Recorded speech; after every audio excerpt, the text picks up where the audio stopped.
Amém? A graça e a paz. Quero estar aqui então iniciando hoje esse como se fosse uma revisão.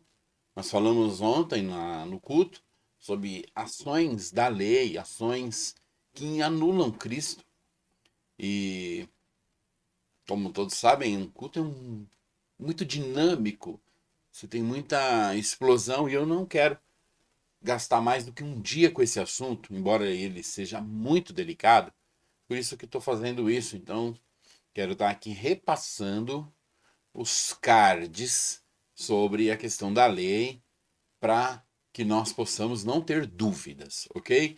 E acredito que vale muito a pena você tirar um tempo para avaliar. Eu acredito que aqui eu vou conseguir fazer em bem menos tempo com uma dinâmica é, equilibrada. Então, vou colocar aqui o meu sermão e também a Bíblia, caso eu precise dela, ok? Vamos lá, então. Sermão aqui. A Bíblia. Acredito que vou pôr a Bíblia só se eu necessitar. Vamos deixar a Bíblia aqui fora. Então, o sermão é esse aqui. O problema da religiosidade, né? Sem a graça de Deus. E o que eu vou falar vai contradizer com esse texto que está escrito aqui de Mateus capítulo 11, verso 30, que diz assim: Vinde a mim todos os que estáis cansados e sobrecarregados, e eu vos aliviarei. Tomai sobre vós o meu jugo e aprendei de mim, porque sou manso e humilde de coração. E achareis descanso para a vossa alma, porque o meu jugo é suave e o meu fardo é leve. Isso é graça. Se a tua vida cristã não está enquadrada neste tipo de promessa, de direção que o Senhor Jesus deu, tem coisas erradas. E é isso que tem mesmo, muitas coisas erradas. Então eu não vou pregar novamente, tá bom? Gente, já fizemos isso. Vou acabar pondo a pregação no YouTube, que vai ter toda essa questão. O que eu quero falar é sobre duas coisas. Os sintomas, né? Deixa eu fazer isso aqui. Os sintomas que a religiosidade traz na vida das pessoas, que é um sintoma de que nunca é suficiente. Então a gente tem aqui, ó, veja, 8 sintomas. E o que esses sintomas gera é um legalista. Então o legalismo, ele tem essas duas aqui, ó, 3, 4. Vou pintar aqui. Ok. 4, 5 correntes. Isso. E eu não consegui terminar. Ontem eu parei a pregação aqui, ó, na terceira, e nem consegui terminar a terceira. Então, por isso que estou fazendo aqui essa gravação, porque eu acredito que isso é sim, muito importante para nós podermos descansar na graça, desfrutar na graça, algo tão pregado há tanto tempo. Uns recebem tanto e outros não se encontram, e eles ficam indignados. Mas o que é essa lei? Como assim eu estou na lei? Eu não entendo, eu nem sei os 10 mandamentos e tal. Então vamos lá. O que é que impede Cristo de fluir na sua vida? Hein? E aí assim, então agora é importante pôr a Bíblia aqui. Vamos lá. Por isso que já deixei ela no esquema aqui. Vamos achar aqui Gálatas 2, verso 21. Gálatas 2, 21. Isso. Veja só, esse versículo aqui, ó. Não anulo a graça de Deus, pois se a justiça é mediante a lei, segue-se que Cristo morreu em vão, né? Que morreu Cristo em vão. Então, se o meio de você está justificado com Deus é operando com o seu próprio esforço, com a lei das coisas para Deus, então Cristo ficou inválido. porque ele morreu exatamente para nos justificar diante de Deus. Então, é muito importante esse texto estar em mente para você entender essas coisas. Mas vamos lá. Então, a gente tem aqui, primeiro, que é a culpa. Veja só, a culpa constante sem pecado específico. Você sente uma culpa generalizada e permanente, mesmo quando não consegue identificar um pecado concreto que cometeu. Uma sensação vaga de não estar agradando a Deus, mas sem clareza sobre o porquê. E isso é um sintoma de alguém que está anulando a Cristo. Exatamente por quê? Porque a morte de Cristo foi para tirar a culpa de você. Mas muitos crentes, e talvez você que está me ouvindo, tem uma culpa constante. Mas se alguém perguntar, então defina, qual culpa é essa? Sobre que ponto essa culpa está operando, reinando em você? Ele não tem o que dizer, ele não sabe, porque ele tem lutado para ser um cristão santo, ele tem lutado para ser um filho de Deus. Mas o que, que ele tem tido muito na vida dele? Uma culpa, um peso. Isso é realmente muito ruim e tem sido o problema na vida de muitos. Então guarda essa, talvez se esse é o seu problema, aqui nós já identificamos um primeiro ponto do que nós vimos ali. Se a justiça é pela lei, segue-se que Cristo morreu em vão. Se você está se sentindo culpado, você também está tentando achar um meio para fazer alguma coisa para que essa culpa saia. Essa é a lei. Então, o segundo, vamos pôr outra cor aqui para a gente fazer um destaque bom. O segundo é esse. Comparação espiritual compulsiva. Então você constantemente se compara com outros cristãos, seja sentindo-se superior, né, do tipo, pelo menos eu não sou igual a esse irmão, ou seja inferior, eu nunca vou ser tão dedicado quanto esse irmão. Veja a lei embutida nessa comparação. Se você sempre está achando que você é melhor que algum irmão, você praticamente usa as frases do tipo assim, ó. Se eu não fizer, ninguém fará. Porque você acha-se superior e acha os irmãos inferior. Mas por que você faz? Porque eu amo o Senhor. Se você faz porque ama o Senhor, você não joga na cara de ninguém. Se você faz porque ama o Senhor, você não se compara com quem não faz. Ou agora é assim, porque você ama o Senhor, os outros têm que amar também? Isso é lei. Amarás o Senhor teu Deus, é isso que você está seguindo. Se é pela lei, Cristo morreu em vão. Então, se você ama o Senhor e você faz muito porque ama o Senhor, acabou aí, meu filho, minha filha, acabou aí. Você não tem o direito de olhar para quem não faz. Ou muito menos de falar porque alguém não faz. Até porque ninguém precisa fazer. Você está fazendo, entre aspas, porque ama o Senhor. Mas eu acho errado, eu faço, os outros nem se movem. Sim, porque você está na lei. Você quer justificar com obras. E aí Cristo está em vão. Aí alguém fala, mas se eu não fizer, ninguém faz. Você sabe, quando você fala isso, você está olhando com base nas pessoas que estão na congregação e você se julga melhor que elas. Mas quantas centenas de pessoas ainda não estão na congregação e é melhor que você e Deus pode mandá-las para lá a qualquer momento. Então, ou você faz por amor ou não faz. Porque se for para fazer, para jogar na cara de quem não faz, é melhor não fazer. Isso é uma lei.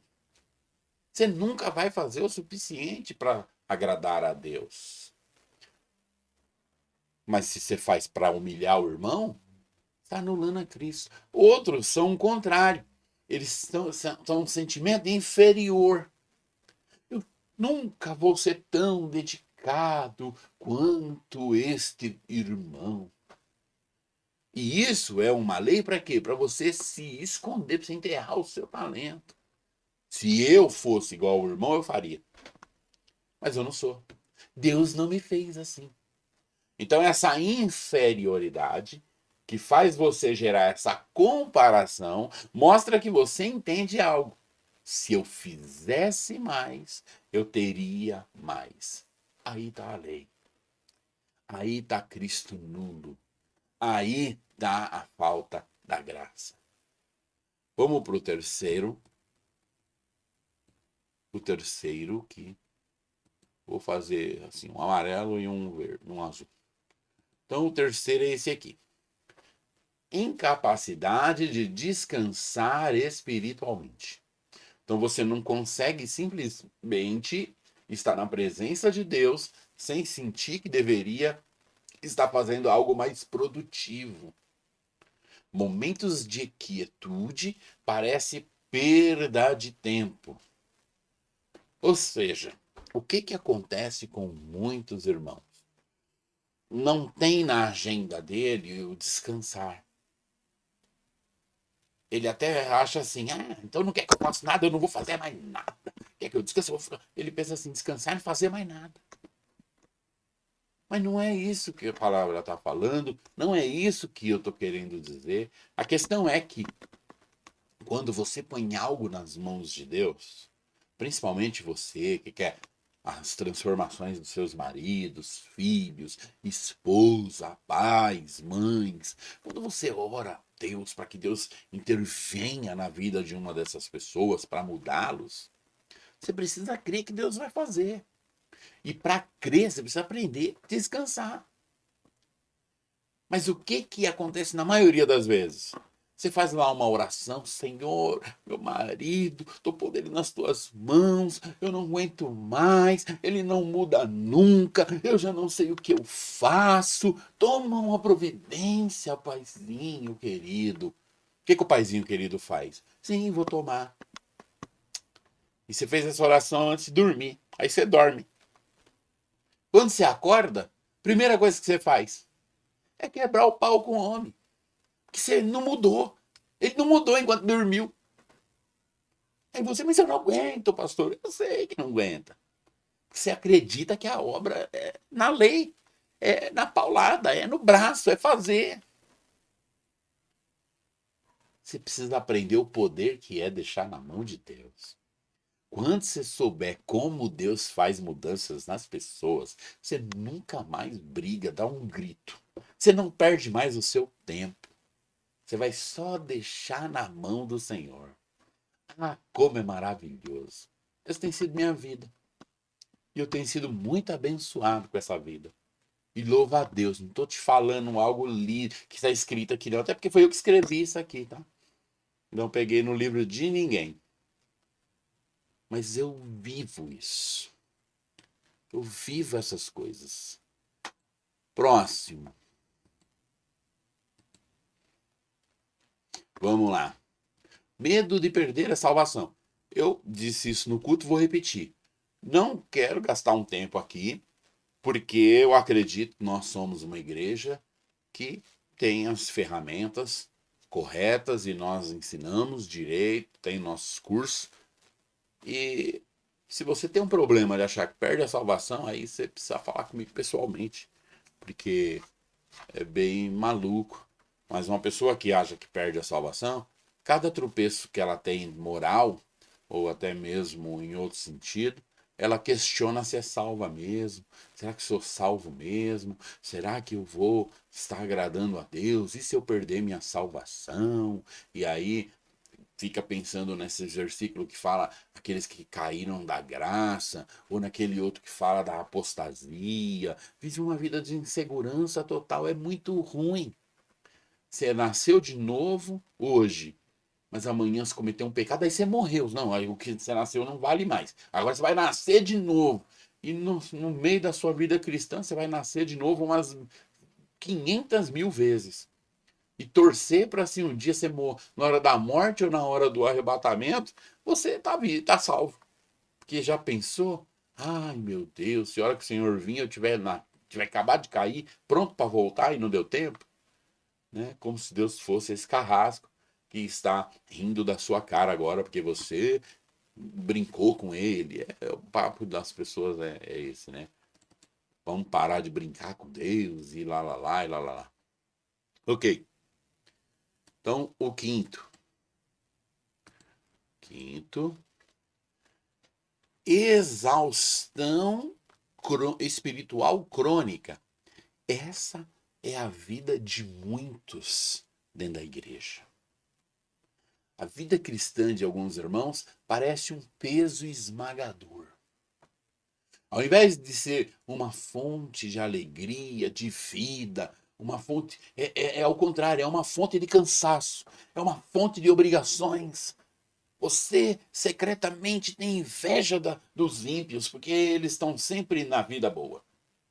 Você pirou Asaf, eu invejo os ímpios, eles nem ligam, olha como eles dormem em paz, eles nem sabem desse negócio de perder salvação, eles nem sabem dessa dor que é as lutas da vida cristã, nem sabem. Agora eu fico aqui sofrendo, essa vida é dura. Eu fico imaginando como que a vida de alguns irmãos é tão parecido com essa exaustão aqui, esmagadora, sendo que Jesus disse, vinde a mim os que estáis cansados, sobrecarregados, e eu vos aliviarei. Você sabe o que é esse peso esmagador de muitos irmãos? É o tanto que eles querem fazer para agradar a Deus, o tanto que eles têm que orar, o tanto que eles não se perdoam se um dia eles esqueceu de orar, ou não conseguiu orar, se falhou no jejum, eles ficam enlouquecidos, eles querem depois fazer o jejum muito mais dobrado e não consegue. Meu Deus, é uma luta. Se a sua vida é uma luta, foge disso, faz como a palavra diz ali em Gálatas 4:30. Lança fora a escrava e o seu filho. Porque você nasceu da mãe celestial, da mãe de lá de cima. Você é filho de Sara com Abraão. Você não é filho de Agar. Lança fora as obras de Ismael. Para que esse esforço todo? Meu Deus. Sexto. Vamos pôr o azul. Ok. Uso manipulativo de versículos de esforço. Então, olha só. As pessoas que estão sob influência da lei, elas gostam muito desses versículos, porque esses versículos dão a ela a sensação de domínio. Nós vamos ver depois que esse é um grande padrão do legalista, querer estar no controle. Então, ela gosta desses tipos de versículos, sabe? Que fala sobre esforço, disciplina, santidade. De agora em diante, o reino de Deus é tomado por violência. Ou aquele outro, né, que Deus disse a Josué: esforça-te, tenha bom ânimo e eu serei contigo. Veja, hoje você não precisa esforçar e ter bom ânimo para Deus ser contigo. Por quê? Porque o Senhor Jesus já nos deu livre acesso. É muito complicado. Alguém que te deu um livre acesso, daqui a pouco tá falando: eu te dei de graça esse livre acesso, mas você tem que se esforçar e ter bom ânimo. Não combina. Mas na antiga aliança tinha que ter esforço e bom ânimo? Sim, mas nós somos da nova aliança. Paulo diz que a antiga tem defeito. Por isso que precisou de uma nova. E na nova, nós somos chamados para entrar no descanso. Mas talvez deixar na mão de Deus e viver em paz não combina com o que você pensa. Não, pastor, eu sinto que aí que Deus não vai fazer mesmo. Que, como que eu não tô nem aí? Não é não tá nem aí. É crer que ele fez. Mas eu não consigo. Sim, porque o seu sintoma de suficiência é o sintoma da lei. Mas eu vou te falar uma coisa, você nunca vai conseguir chegar no padrão para agradar a Deus.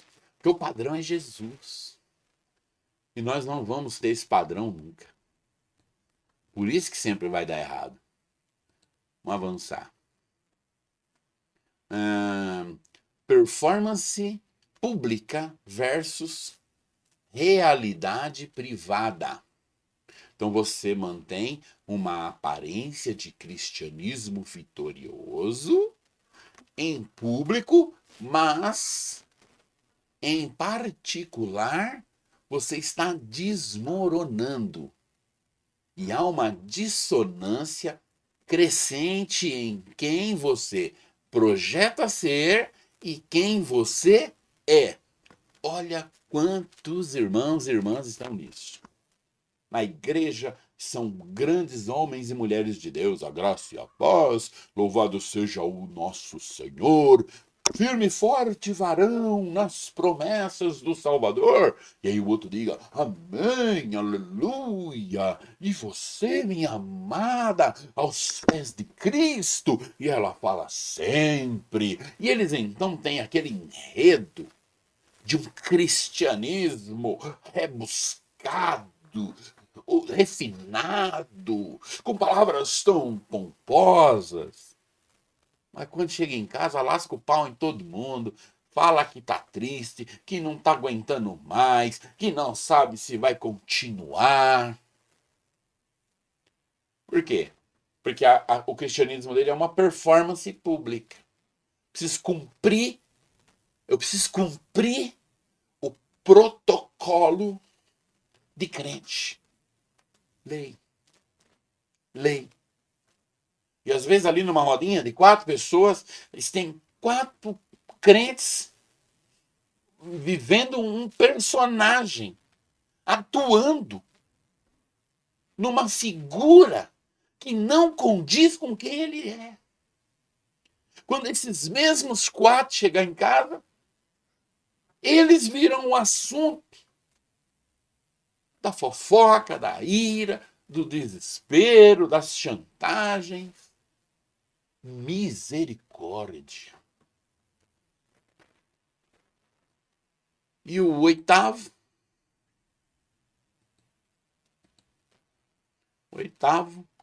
que é o relacionamento transacional com Deus. Então, você inconscientemente trata Deus como se fosse uma máquina de vendas. Se eu fizer XYZ, então Deus vai me abençoar, responder às minhas orações, vai estar satisfeito comigo, e as bênçãos chegarão. E este eu fazer, o grande problema é se ele dá certo.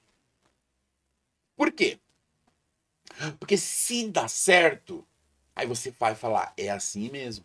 Só que a hora que você fizer e não conquistar nada, você não vai perguntar para Deus o que aconteceu. Você vai automaticamente decidir, eu fiz pouco, Deus está esperando mais. Aí você faz mais, não consegue. Aí você faz mais ainda, não consegue. Porque se a justiça é pela lei, então Cristo morreu em vão. Então, a menos que um dos momentos você fala, Deus, o que está acontecendo? Para ele poder falar, não precisa tentar comprar aquilo que eu quero te dar de graça. Você vai viver nesse dilema. E esse é o dilema de muitos irmãos. Fazem campanhas de 7 dias, daqui a pouco de 21 dias. Eu acho que foi nesse ponto que eu gastei muito tempo na minha pregação, por isso não consegui terminar. Mas porque é um ponto que tem muito a ver com um monte de crente. Talvez tenha a ver com você. E as campanhas de 21 dias? Pois é, ela pode ser um voto. Eu vou fazer uma campanha de 21 dias. Por um motivo totalmente justo. Daniel fez. Ok, mas e quando acabar o 21 dias? Aí é com Deus. Não existe uma regra.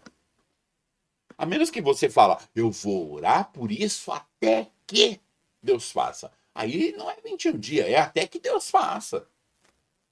Você assumiu a batalha de algo. Muito diferente.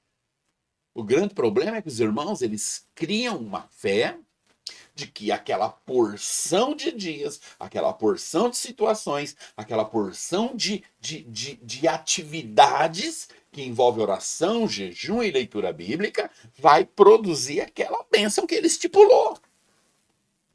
E isso é lei, isso é esmagador, isso está anulando Cristo. Lembra quando Daniel fez a campanha?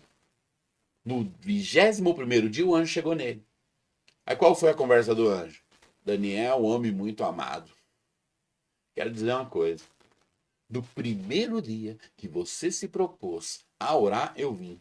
Então qual é o dia da resposta da campanha de Daniel? No dia 1. Mas o anjo continua.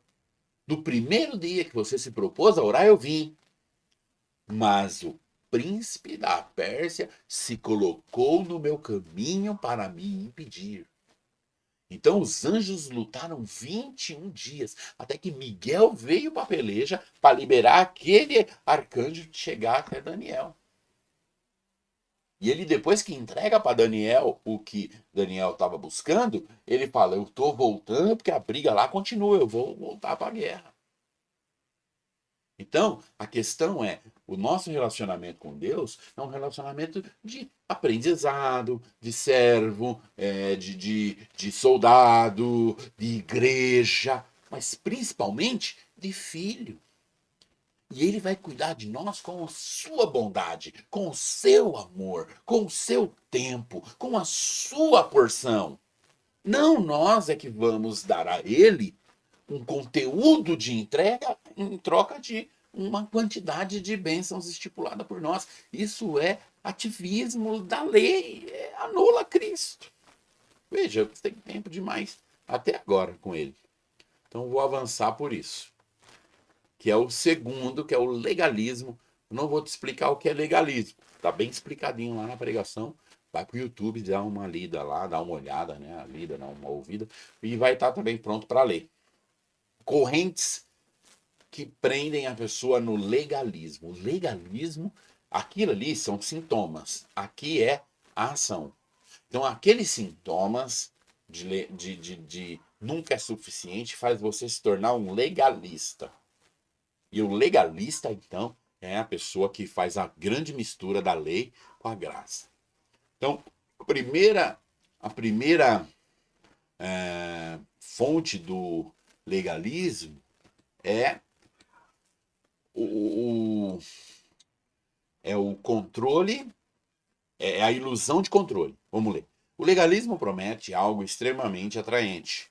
Controle sobre o seu destino. Se você fizer X, Y e Z, Deus tem que abençoá-lo. Se você obedecer perfeitamente, Deus deve aceitá-lo. Isso apela ao nosso desejo natural de autonomia previsível.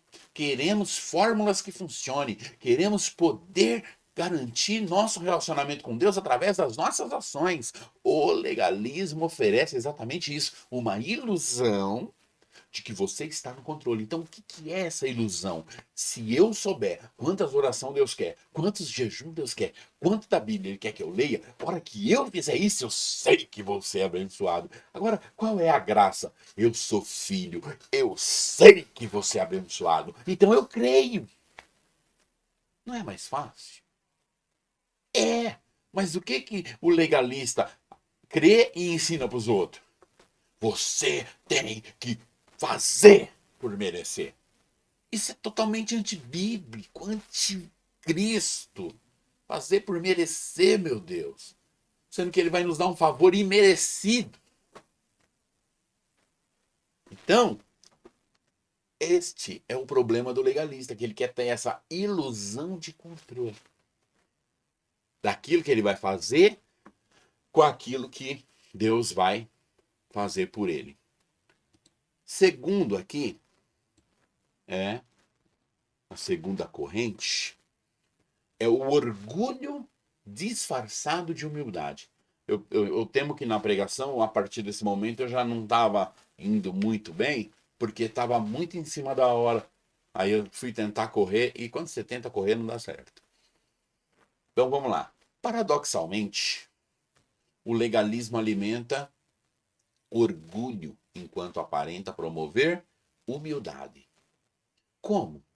Quando você acredita que sua obediência é o que garante a aceitação de Deus, você inevitavelmente começa a se comparar com outros.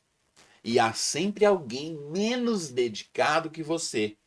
E isso gera o quê? Uma satisfação sutil. Pelo menos eu não sou como aqueles cristãos mornos.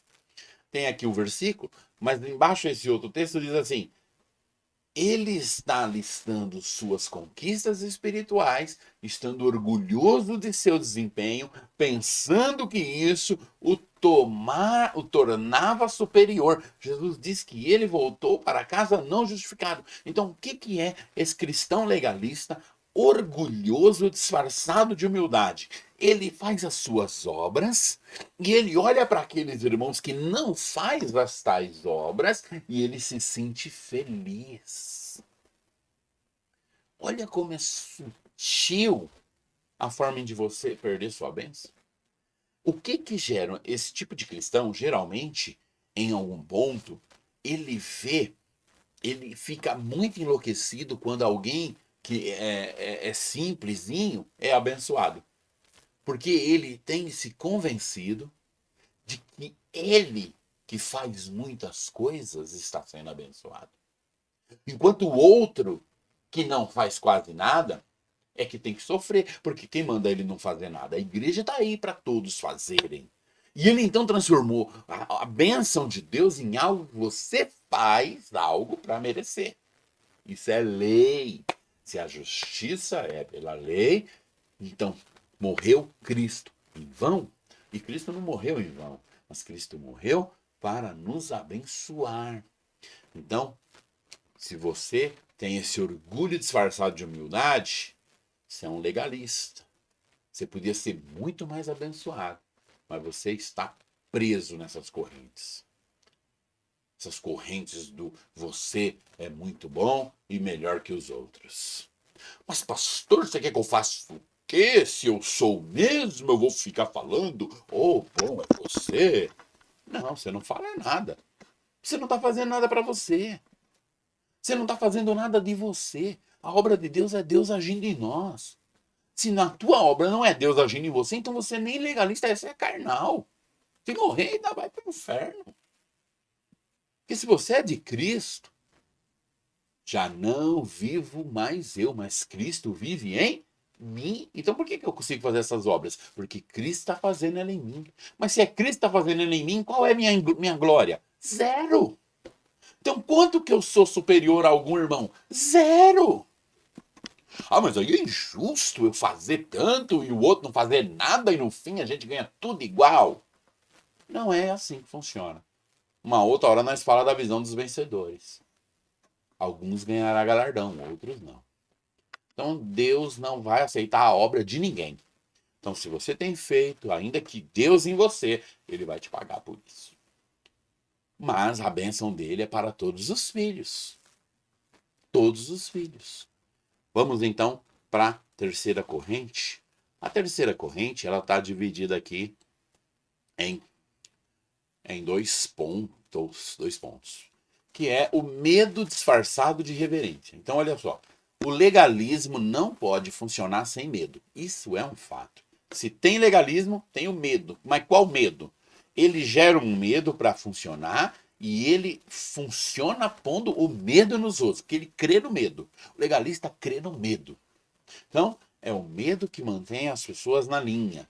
Medo de perder a salvação, medo de cair espiritualmente, medo de não alcançar o padrão, medo da ira de Deus. Você sabe, tem uma coisa que incomoda os legalistas, é que o fato do mundo estar cumprindo todas as profecias, Jesus está voltando, ele não entende como que as pessoas podem ouvir isso e não querer Cristo. Porque ele fala, meu Deus, será que esse povo é cego? Não está vendo os sinais? Não está vendo o que Jesus está voltando? Ele nunca compreende versículos como: não fostes vós que me escolheste, eu escolhi a vós para que vá deis frutos. Ele não conhece aqueles versículos que diz: antes que você nascesse no ventre da tua mãe, eu te escolhi. Ele não conhece aquele versículo que diz: você é separado desde antes da fundação do mundo, conforme a imagem de Deus. Então eles têm essa crise com o Deus que traz os filhos.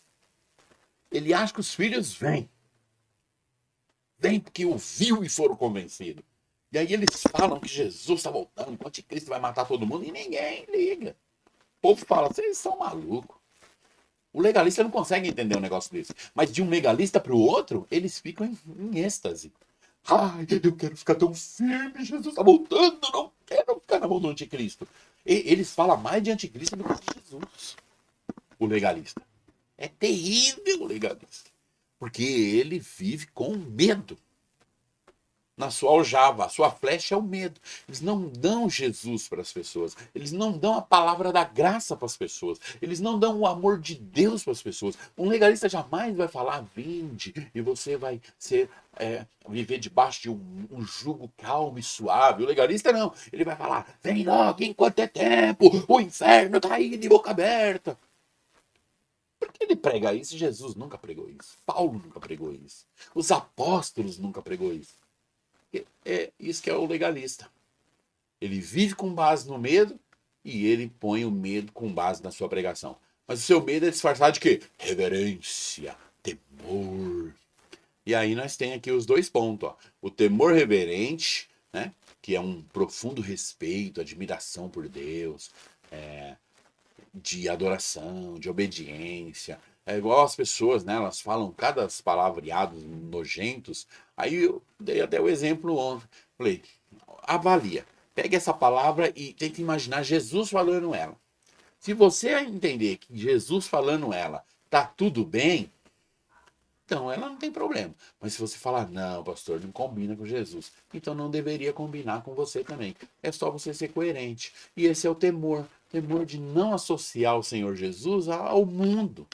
Ah, mas uma pessoa lá fala descolado assim de Jesus. Mas é uma pessoa do diabo.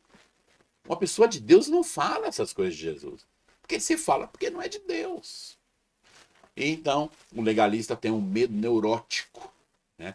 Que é esse medo do qual eu estava falando, do terror, de desagradar a Deus, de não ser obediente, de ser ansioso, de você estar sempre enxergando uma tragédia, um mal maior. A quarta corrente, tá aqui a quarta corrente, vamos lá. É uma identidade baseada em uma performance. Então, talvez a quarta corrente mais devastadora do legalismo seja esta. Ele define quem você é pelo que você faz. E aí que tá. Por que é a mais devastadora? Porque é a mais simples, é a que mais parece com o cristianismo autêntico. Então você está muito parecido que você é um cristão genuinamente na graça e você é um legalista, que é isso aqui, ó. Quando você obedece, você é um bom cristão. Quando você falha, você é um cristão fracassado. A sua identidade flutua constantemente baseada no seu desempenho. E aí que tá. Quando você está bem, então você entende que você está servindo a Deus, você é um servo de Deus, o céu está aberto. Se o Senhor vir, você vai. Porém, você tem um momento de fracasso, um momento de crise. Você está como o Asaf no Salmo 73, eu quase escorreguei meus pés. Você está com seus pés quase escorregando. Escorregando para onde? Escorregando para o mundo, escorregando para as ideias do mundo, escorregando para os clamores do mundo. E você então se denigre, fala, meu Deus, eu não tenho sido o que eu tenho que ser, eu estou desapontado, mas eu não tenho força. E aí você tem crises, eu não quero ninguém da igreja me enchendo meu saco, perguntando o que está acontecendo comigo. Mas ao mesmo tempo você fala, por que ninguém se preocupa comigo? Você fica neurótico. Quando o seu cristianismo é baseado numa performance, os dias de fracasso te deixam neurótico. E isso cria o quê? Uma instabilidade emocional, uma instabilidade espiritual. Você nunca pode descansar. Você tem que sempre estar tentando recuperar o que você perdeu. Por outro lado, olha a graça como ela é totalmente diferente. Primeiro, você é amado, aceito, filho de Deus. Aí você tem uma identidade. Então, em segundo lugar, essa identidade segura vai fluir, vai fazer você alguém obediente. Quando você sabe quem você é, se comporta. Você sabe quem mais ora? É o legalista. É o livre. O legalista, ele está orando por métrica. de ser aquilo que ele entende que precisa ser. E ele está sempre falhando. Ele está sempre pondo uma meta e falhando. Mas quem é o livre? O livre é aquele que sabe que é amado em primeiro lugar. Se ele ora ou não, Deus é com ele. Então o que ele faz? Ele ora. Ele ora. Ele está em paz, ele declara, e ele sempre está orando com a métrica da graça, abençoando todo mundo, liberando a bênção, crendo na bênção. Ah, mas esse negócio de bênção, bênção, aqui o evangelho bonitinho, só tem bênção. Pois é, foi por ele que Jesus morreu. A Bíblia diz que ele empobreceu-se na cruz para nos enriquecer. E isso não está falando de quanto de dinheiro está na minha conta e na sua. Isso está falando que as minhas iras, derrotas e tristezas foram com ele para a cruz. Mas a tua segurança, alegria e saber que vai ser cuidado vieram para mim, dele, na cruz. Então eu tenho que falar da bênção, porque é isso que eu sou abençoado. Meu Deus! Pastor, mas você não está tendo isso, mas Deus já preparou. Vai só chegar o momento certo que vai acontecer na minha vida. Aleluia. Mas você orou por isso? Talvez eu nem orei. Deus resolveu dar pela sua bondade. Mas depois eu vou orar agradecendo. E falando como o Senhor é bom. Nem esperou eu perceber para pedir e já me deu. Isso é tanta graça. Fala a verdade. Um legalista vive assim, na graça? De jeito nenhum. O legalista, ele tem que estar bem para ele crer. Se ele estiver mal, ele acha que primeiro tem que recuperar para depois ele voltar a crer. Ô, vida terrível. Se você é legalista, deixa eu te falar. Gálatas 4:30. Lança fora a escrava e seu filho. Quinta corrente. Vamos lá, quinta corrente. A quinta corrente ela é dividida em mini correntes, né? Que a gente vai ver aqui, que são atividades dos grupos legalistas. O que acontece quando tem pessoas legalistas junto? E é muito sério, tá? Então, é um dos grandes motivos de eu estar aqui trazendo essa questão aqui que eu não consegui falar no culto. Vamos lá. Então, em comunidades legalistas, você vai encontrar o quê? Primeiro, julgamento constante. Fala sério, hein? Matei a pau aqui, hein? Se você é do time dos julgador, você é legalista. Porque um homem cheio da graça, ele abençoa todo mundo. Mas um homem que não é cheio da graça, ele julga todo mundo. Cada pessoa está avaliando se os outros estão no padrão. Se há uma cultura de... no meio legalista, tem uma cultura de fiscalização disfarçada de prestação de conta. Como isso é terrível, meu Deus. Eles têm ali um tribunal para falar quem é o irmão, quem é a irmã, quem é o fulano, quem é o beltrano. Misericórdia, não tem graça nisso. Outra coisa que tem nos grupos legalistas, hierarquias espirituais não oficiais. Então são alguns vistos como cristãos de primeira classe, super dedicados. Geralmente eles falam que esses são os do time dele. Enquanto os outros são cristãos de segunda classe. Medianos, né? Eles têm, como diz lá o rapaz dos memes, né? A plebe. É a plebe. Então isso cria o quê? Divisão e ressentimento. Os legalistas são julgadores e os legalistas criam ressentimento entre os irmãos. Você vê que os irmãos ficam tudo irados quando os legalistas agem na igreja. E não existe a igreja que é legalista e a igreja que não é. Isso faz parte, é uma peste, é uma praga que propaga com poucas pessoas. Basta ter um grupinho ali de 3, 4 legalistas que concordam uns com os outros que eles criam essa praga.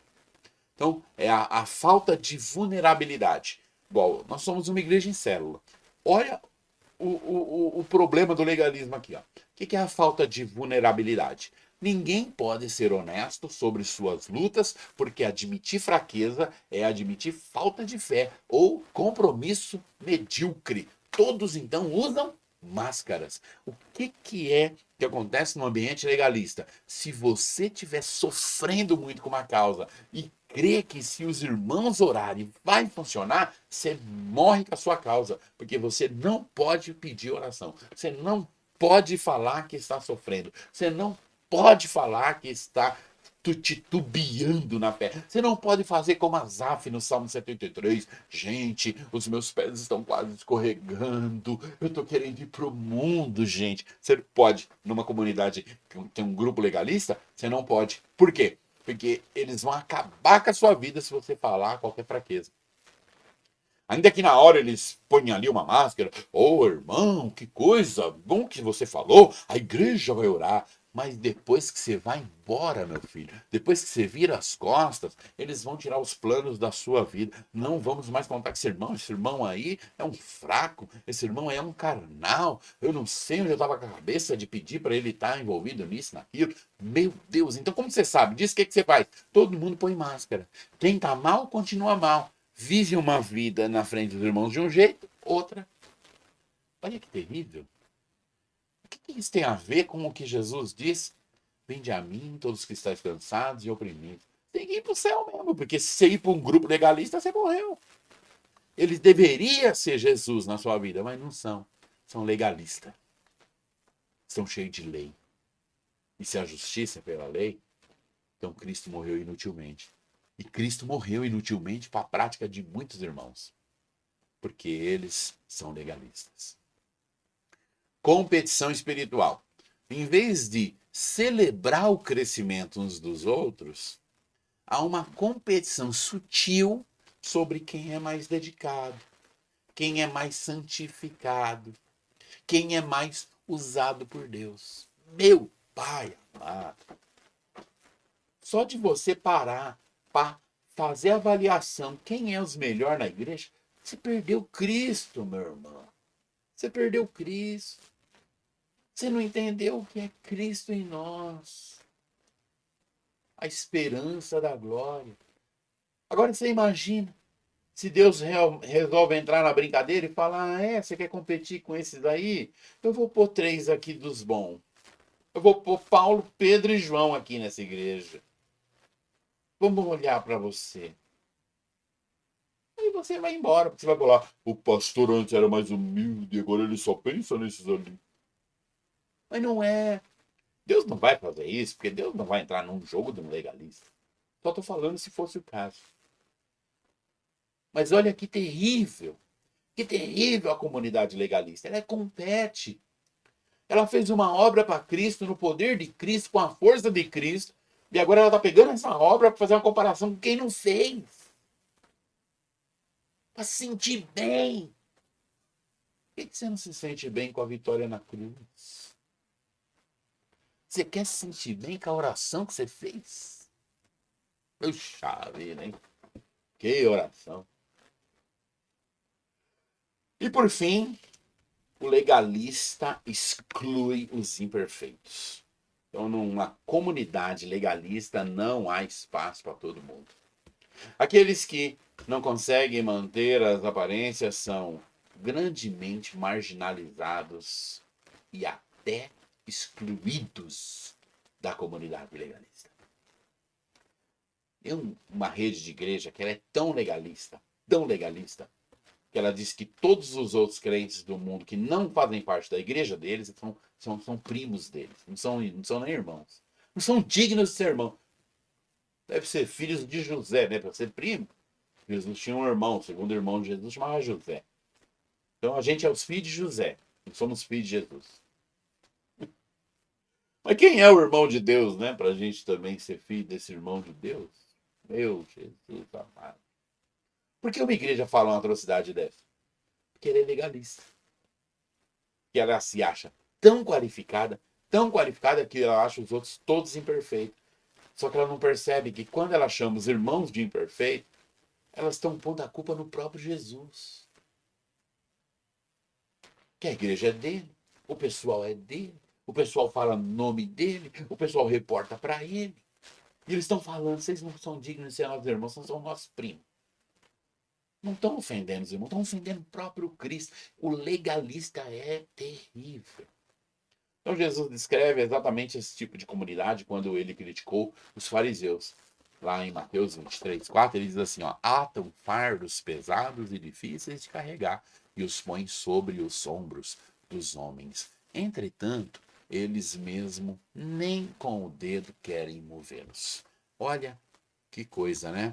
São os legalistas. Eles se acham tão grande num ponto que eles vão então colocar peso na vida dos outros irmãos que eles nem mesmo conseguem carregar, mas é porque eles acham que conseguem, então eles põem para os outros, porque ele ficou um legalista tão terrível que ele acha que consegue.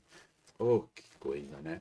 E o apóstolo Paulo aqui, quando no capítulo 7 de Romanos, ele faz uma declaração sobre todas as crises, né, da alma, do corpo, da vontade, e no final, então, ele fala quem, né, vou grifar aqui para nós,